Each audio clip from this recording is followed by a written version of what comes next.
로마서 6장 1절부터 14절 말씀으로 세례의 의미라는 제목으로 말씀을 전하겠습니다. 제가 가운을 입는 날은 성찬식이 있거나 세례식이 있을 때만 가운을 입습니다. 오늘은 참 유아 세례가 있는데요. 유아 세례 우리 또 큰 사이 둘째 사이 우리 최승병 성도 또 문소망 성도의 자녀 최시은 양 유아 세례를 드린다고 생각하니까 너무나 감격해요. 왜냐하면 어제 새벽 예배 때 제가 기도를 하는데 눈물이 나더라고요. 왜 눈물이 났냐? 제가 불신자의 집안에서 태어나서 참으로 하나님의 부르심을 받고 목사가 되었어요. 목사가 되었는데 사업을 한참 잘하고 있을 때 하나님의 부르심을 받아서 목사가 됐기 때문에 세 자녀들이 가시간에 혼돈이 왔을 것 같아요. 제가 지금 생각해 보면 돈 잘 버는 아빠로 그냥 편하게 살 줄 알았는데 갑자기 목사를 한다고 하니까 세 자녀가 참 혼란스러웠을 거겠다라는 생각, 어린 자녀들이 혼란스러웠겠다라는 생각을 하면서 신앙적인 갈등도 참으로 많이 겪었겠다라는 생각을 합니다. 그러나 우리 손녀는 태어나서 보니까 할아버지가 목사예요. 그래서 아무 상관없이 그냥 내가 예수님의 이야기를 듣고 또 이렇게 세례를 받을 수 있다는 것 자체가 얼마나 기쁨이고 감사인지 제가 어제 새벽에는 참 기도하는데 그런 눈물이 나더라고요. 정말로 목회를 시작하면서 불신자의 가정에서 목회 시작한다는 것이 힘들고 어렵고 참으로 고통스러운 날들이 많았어요. 그런데 우리 시은이 양 우리 손녀가 유아 세례를 받는다고 생각하니까 참으로 한편의 감격과 감사가 차고 넘쳤습니다. 하나님께서 또 목회를 하다 보면 이런 또 기쁨과 감사가 넘치게 하시는구나 라고 하면서 하나님을 더욱더 한번 찬양하게 되었습니다. 오늘 유아 세례가 있기 때문에 유아 세례에 대해서 정의를 한번 내리도록 하겠습니다. 먼저 우리가 주보를 봐봅니다. 매주 주보가 바뀌죠. 주보 컬럼 한번 봅니다. 우리가 그래도 예수 믿는 사람인데 유아 세례가 뭐냐 하면 정의는 내릴 줄 알아야 되죠. 자, 어린아이 0세부터 2세 미만이었는데 법이 개정이 됐어요. 대한예수교 장로의 헌법적인 개정이 돼서 0세부터 6세까지는 유아세례를 베푼다라고 되어 있습니다. 0세부터 6세까지는 유아세례를 베푸는데요. 자, 물세로서 받은 부모가 자기 자녀를 신앙으로 양육할 책임을 지겠다고 서약할 때 그 어린이에게 세례를 줍니다. 만 14세가 되면 이제 시은이 양이 만 14세가 되면 이제 세례는 영원히 받지 않아요. 입교 문답을 합니다. 네가 우리 교회 성도가 된 것을 믿느냐 하고 입교 문답만 하는 거예요. 세례는 안 받습니다. 만 14세가 되면 입교 문답 후 세례 교인이 되어 2번 세례는 받지 않습니다. 천주교에서 세례를 받든 그 어디에서 세례를 받든 간에 성부와 성자와 성령의 이름으로 세례를 받았다고 하면 단 한 번 받는 거예요. 부모님과 아이가 함께 나와서 목사님 질문에 예라고 또는 아멘이라고 서약한 후에 부모님 중에 한 사람이라도 믿으면 한 사람이 아이를 안고 있으면 목사님이 성부와 성자와 성령의 이름으로 세례를 베풉니다. 왜 그 베푸는 의미는 뭐냐 하면 부모 중에 아빠가 됐든 엄마가 됐든 단 한 사람이라도 그 부모 중에 단 한 사람이라도 예수를 믿는 사람이 있다면 그 자녀는 그 부모의 믿음을 보고 그 아이에게 유아 세례를 주는 겁니다.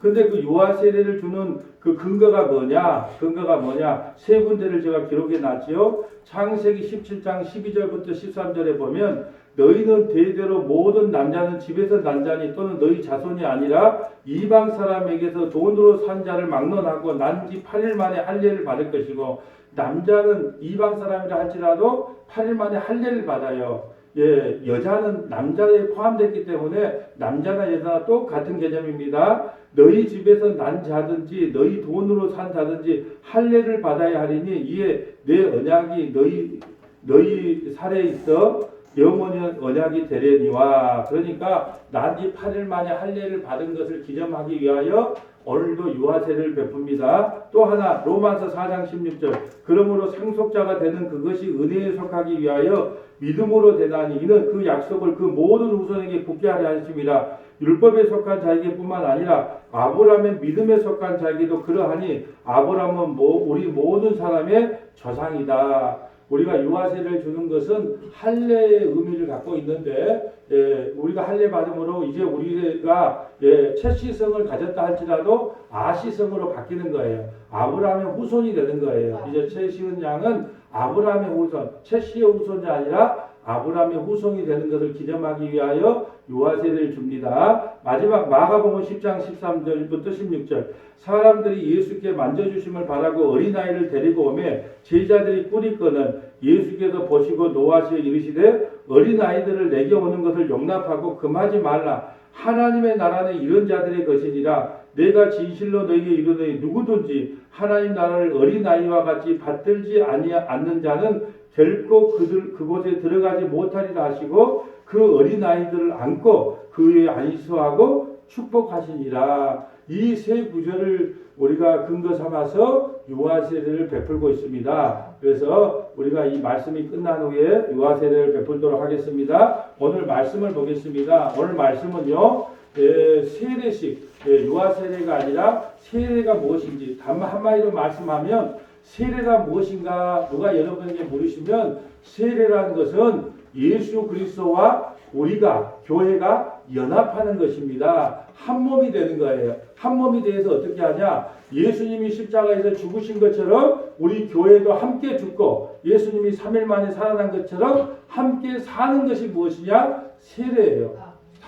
세례를 단 한마디로 정의하면 예수님과 한 몸이 된 교회가 저와 여러분이 함께 십자가에서 죽고 함께 부활하는 것. 그래서 물세례를 주는데 침례가 있고 또 이게 일반 약식 세례가 있어요. 침례 세례는 뭐냐? 물속으로 담가요. 이것은 내가 예수님과 함께 죽었습니다.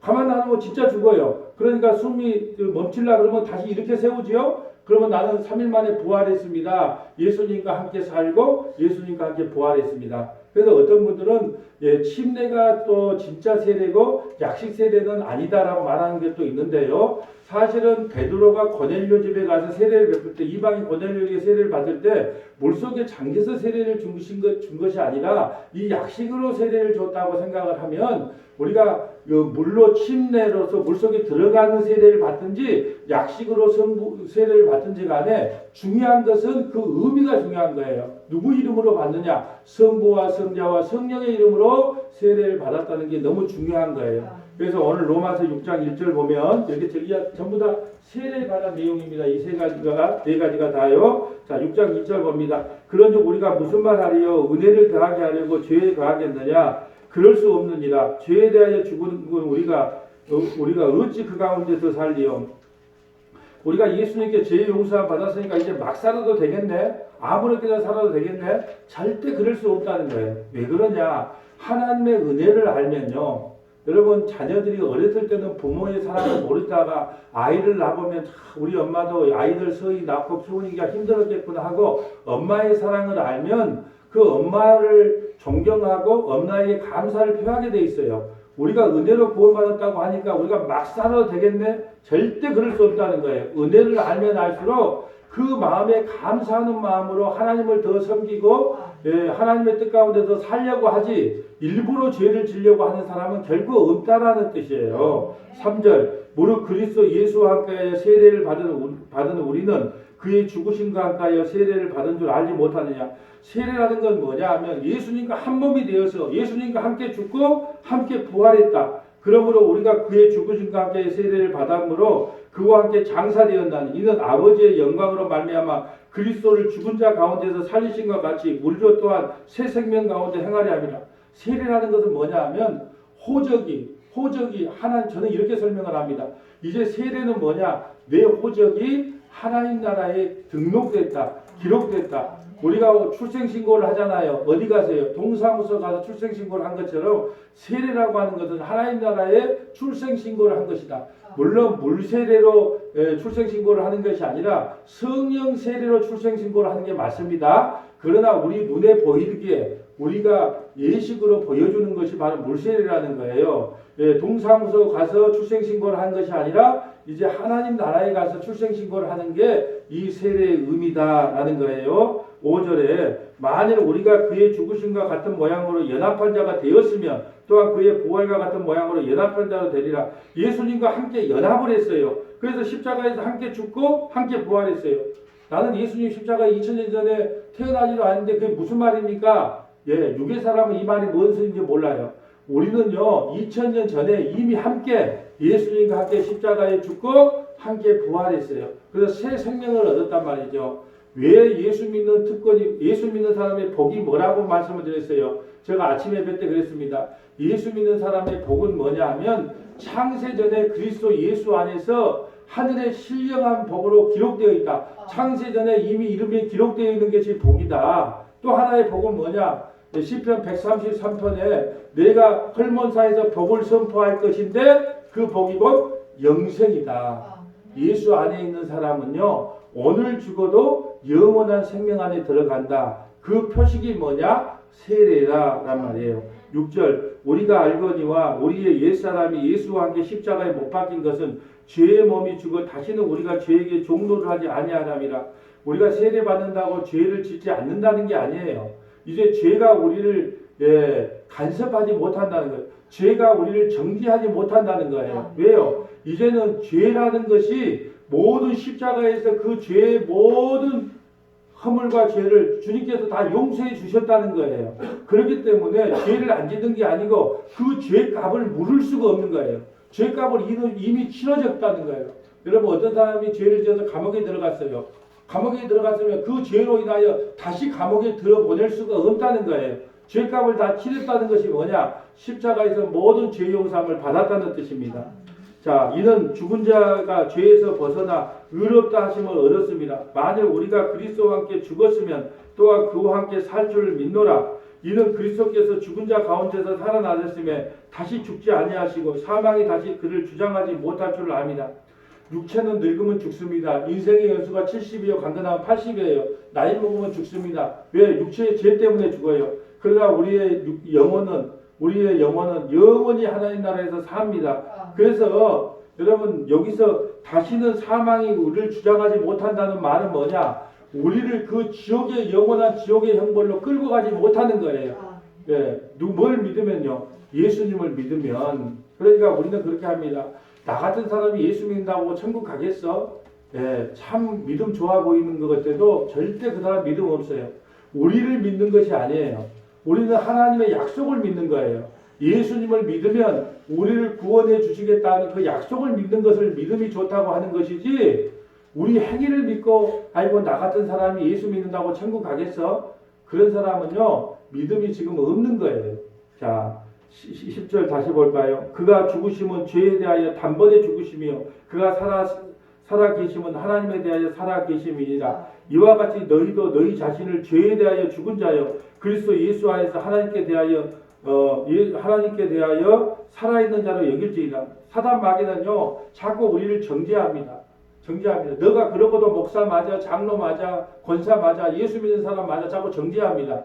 그럴 때 여러분이 그래 내 모양을 보면 예수 안 믿는 사람처럼 보여서 네가 나를 정죄하고 비판하지만 그리스도 예수 안에 있는 사람에게는 결코 정죄함이 없다. 이는 왜 그러냐? 이젠 율법이 법이 아니라 성령의 생명의 법이 나를 주관하기 때문에 나는 그 죄하고 상관없는 자가 되어서 라고 말할 줄 알아야 된다는 거예요. 12절 그러므로 너희는 죄가 너희 죽을 몸을 지배하지 못하게 하여 몸의 사욕에 순종하지 말고. 여러분 진짜 죄가 뭘까요?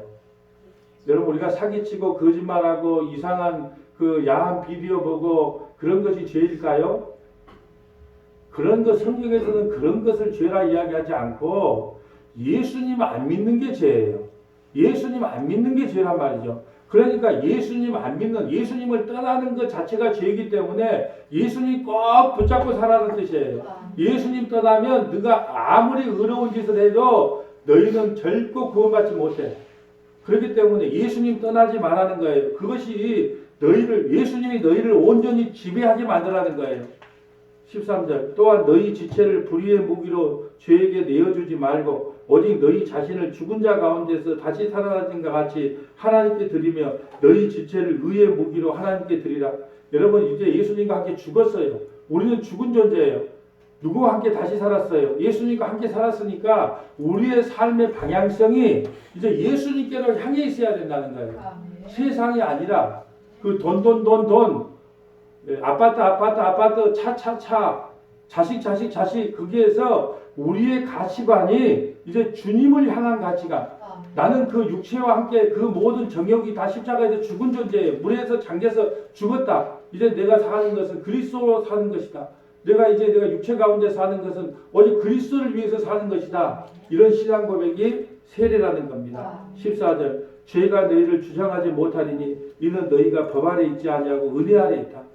여러분 이제 우리는 죄 아래 있지 않고 은혜 아래 있다는 거예요. 이것은 뭐냐? 세례라는 것은 뭐냐? 예수님이 십자가에서 우리가 지을 모든 죄까지 안고 십자가에서 죽어버린 거예요. 그리고 다시 부활한 거예요.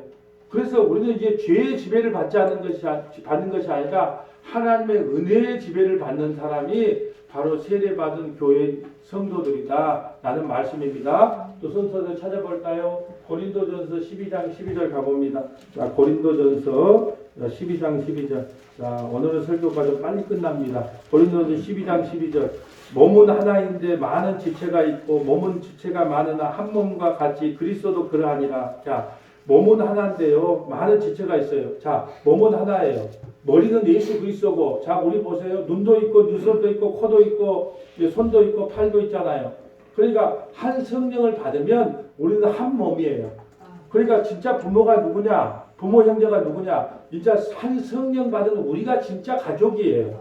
그러니까 가족이, 육신의 가족이 아니라 예수님이 이렇게 말씀하셨어요. 마태복음 12장 50절에 당신들의 형제들이 왔고 당신의 엄마가 모친이 왔습니다. 그러니까 예수님이 누가 내 엄마고 누가 내 형제들이냐? 누구든지 아버지의 뜻대로 행하는 자가 내 형제요 자매요 모친이라 그랬단 말이에요. 그러니까 이제 우리는 그리스도 예수 안에서 한 성령으로 우리가 부르심을 받았기 때문에 우리가 한 가족이에요. 권속이에요. 그렇기 때문에 누구 한 사람이 좀 교회에서 좀 못난 짓을 하고 좀 싫은 소리를 하고 좀 그런 행동을 한다 할지라도 한 몸이기 때문에 여러분 어떻게 해요? 오른손으로 밥 먹다가 오른손을 다쳐버리면 어떻게 합니까? 왼손이 어떻게 해요? 왼손이 대신 밥 먹어주잖아요. 한쪽 다리가 두 다리를 걷다가 한쪽 다리를 다치면 한쪽 다리가 그 모든 것을 다 지탱하고 살잖아요. 이와 같이 우리는 예수 그리스도 안에서 한 성령을 이루기 때문에 한 몸이에요. 그렇기 때문에 저는 서원화교회에 들어오면 가난한 자나 부자나 못 배운 자나 많이 배운 자나 나이 많은 사람이나 적은 사람이나 한 번도 차별 있게 대화 본 적도 없어요. 여러분 그것이 교회인 거예요. 다 필요해서 하나님이 우리 교회로 불러 모아 주신 거기 때문에 좀 부족하고 좀 연약하다 할지라도 한 지체이기 때문에 다 사랑으로 품어주고 안아줘야 되는 것이 마땅하다. 그 말씀이에요. 오늘 13절 볼까요? 우리가 유대인이나 헬라인이나 유대인이나 이방인이나 종이나 자유인이나 다 한 성령으로 세례를 받아 한 몸이 되었고 또 한 성령으로 마시게 하였다. 우리는 한 성령으로 세례를 받았어요. 성부와 성자와 성령의 이름으로 세례를 받았어요. 그렇기 때문에 내가 어떤 목사님한테 세례를 받았는가는 중요하지 않아요. 나는 그 TV에 나오는 유명한 목사님한테 받았다. 하나님 그거 인정하지 않아요. 유명한 목사님한테 받은 것이 중요한 게 아니고 내가 누구의 이름으로 받았냐. 누구의 이름으로요. 성부와 성자와 성령의 이름으로 세례를 받았다는 그것만 생각해라.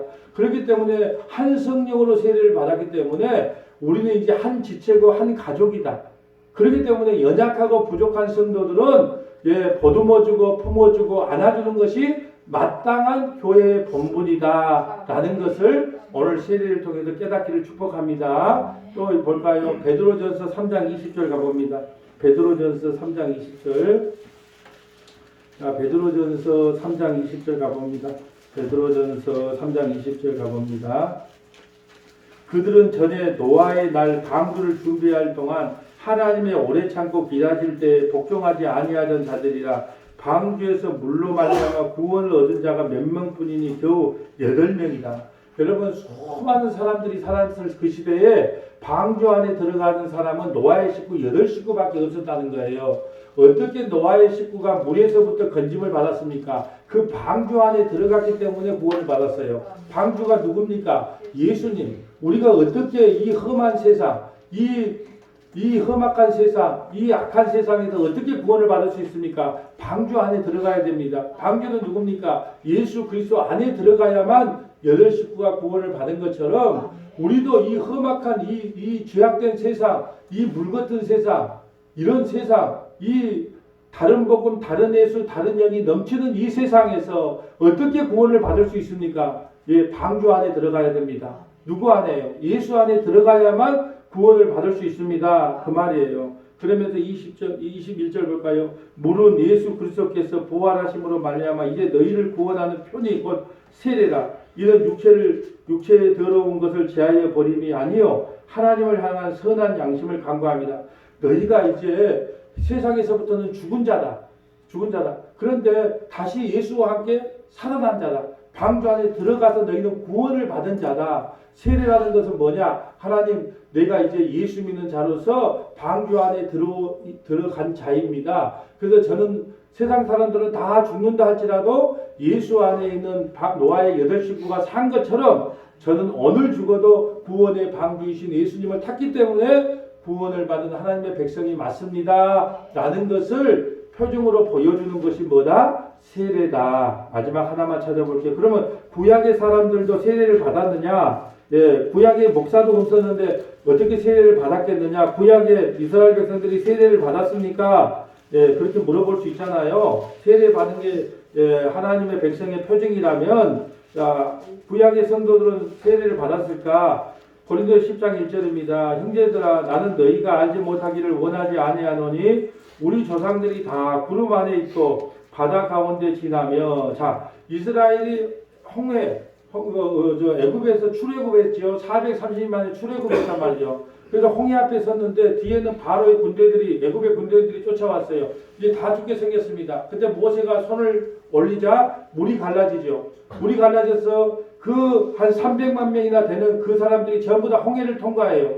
그런데 보세요. 애굽 땅에서 봤을 때는 세상에서 봤을 때는 그 사람들이 다 죽으러 들어가는구나. 물속으로 죽으러 들어가는 거다. 다 죽으러 들어가는 거예요. 근데 천국을 예표하는 가나안 땅에서 보면 그들은 다시 살아서 걸어 나오는 거예요. 그게 세례라 그럽니다. 예수 그리스도와 함께 죽고 함께 부활한 걸 상징하는 거예요. 그래서 구약의 이스라엘 백성들도 다 세례를 받았어요. 어떤 세례를 받았냐? 애굽에서부터 애굽 사람들 세상으로 볼 때는 죽음을 당한 그 물속으로 들어갔단 말이죠. 그게 세례예요. 나는 죽었습니다. 근데 가나안 땅에서 보면 다시 걸어 나오거든요. 나는 다시 예수님과 함께 부활했습니다. 그래서 예수님과 함께 살고 예수님과 함께 부활한 것을 경험한 것이 이 구약의 이스라엘 백성들이에요. 이스라엘 백성도 다 구원을 받았단 말이죠. 자, 3절. 다 같은 신령한 음식을, 2절 볼까요? 모세에게 속하여, 우리는 누구에게 속하여? 예수님께 속하여, 다 구름과 바다에서 세례를 받고, 다 같은 신령한 음식을 먹으며, 다 같은 신령한 음료를 마셨으니, 이는 그를 따르는 신령한 반석으로부터 마셨으며, 그 반석은 곧 그리스도다.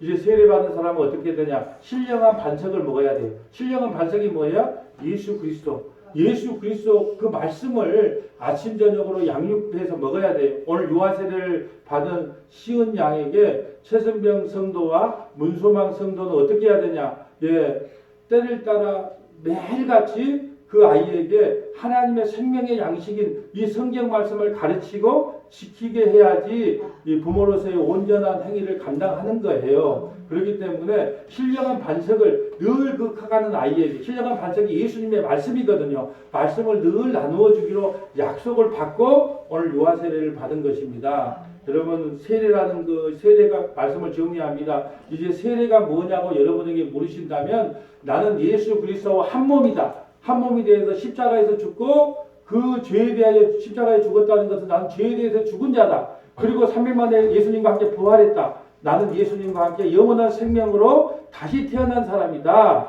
이 고백이 바로 세례인 것입니다. 우리가 세례 예수를 무조건 믿으면 뭐라고요? 미신이고 예, 아니 모르고 믿으면 미신, 무조건 믿으면 맹신, 알고 믿으면 신앙이에요. 그래서 우리는 신앙생활을 해야지 미신이나 맹신의 신앙생활을 하면 안 된다는 거예요. 세례의 진정한 의미를 행하고 아는 저와 여러분 되시기를 주님의 이름으로 소원합니다.